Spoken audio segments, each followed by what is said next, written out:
દેશભરમાં આજે એક બેંક કર્મીઓની હડતાલ. વડોદરામાં આરાધના સિનેમા સામે બેંક ઓફ બરોડાની બહાર બેંક કર્મીઓનો વિરોધ. વડોદરામાં 3000થી વધુ કર્મીઓ આજે હડતાલ પર. 5 ડે અ વીકની માંગ સાથે આજે બેંક બંધ રહેશે. દેશભરના 8 લાખ કર્મચારીઓ ઉતરશે હડતાલ પર. United forum of bank unions દ્વારા અપાઈ છે હડતાલ. વર્ષ 2015થી બેંક કર્મીઓ દ્વારા 5 ડે વીક માટે કરાઈ રહી છે માંગ. 5 डेज बैंकिंग के लिए हड़ताल जारी है सभी सेक्टर्स में, जैसा कि इंश्योरेंस हो गया, आरबीआई हो गया, सभी 5 डेज बैंकिंग करते हैं। तो हम लोग का भी डिमांड है कि 5 डेज बैंकिंग को जारी किया जाए।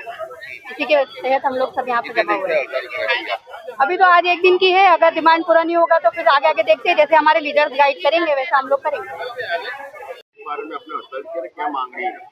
ગુજરાતી બોલું આજે સમગ્ર ભારતભરમાં બેંક કર્મચારીઓ અને અધિકારીઓ મળીને 7 થી 8 લાખ લોકો સ્ટ્રાઇક પર છે.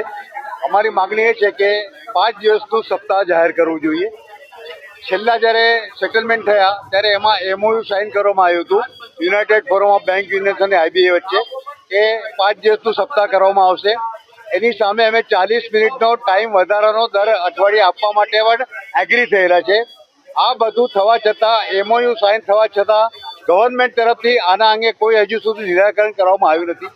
ગવર્મેન્ટની તમામ સ્કીમો બેંકના કર્મચારીઓ થ્રુ ઇમ્પ્લિમેન્ટ થાય છે. એના માટે બેંક કર્મચારીઓ કામ કરે છે, ચાહે નોટબંધી હો, ચાહે પીએમ યોજના હો, કોઈ પણ હો.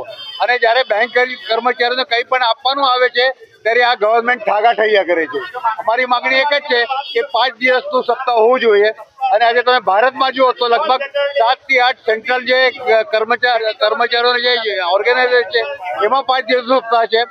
વિશ્વભરમાં જુઓ તો તમે 16 કન્ટ્રીઝ એવી છે જ્યાં 5 દિવસનું સપ્તાહ ચાલે છે. તો બેંકમાં કેમ ના હોવું જોઈએ? બીજું કે આજે એમ્પ્લોઈઝ એટલા સ્ટ્રેસમાં છે તો વર્ક અને લાઈફ બેલેન્સ કરવા માટે આ જરૂરી છે. આ કોઈ લક્ઝરી માટે નથી, પણ એક એમ્પ્લોયીને પોતાના ફેમિલી જોડે થોડો ટાઈમ સ્પેન્ડ કરવા મળે એના માટે આ 5 દિવસનો સપ્તાહ કરવાની માગણી United forum of bank unions દ્વારા કરવામાં આવેલી છે.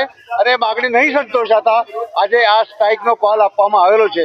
આજની સ્ટ્રાઇક થયા પછી જો આના અંગે કોઈ નિરાકરણ નહીં આવે તો United forum of bank unions દ્વારા વધારે જલદ આંદોલનના કાર્યક્રમો પણ આપવામાં આવશે. કૈલાસ કેમકર, ઉપકન્વીનર, યુએફબીયુ બરોડા.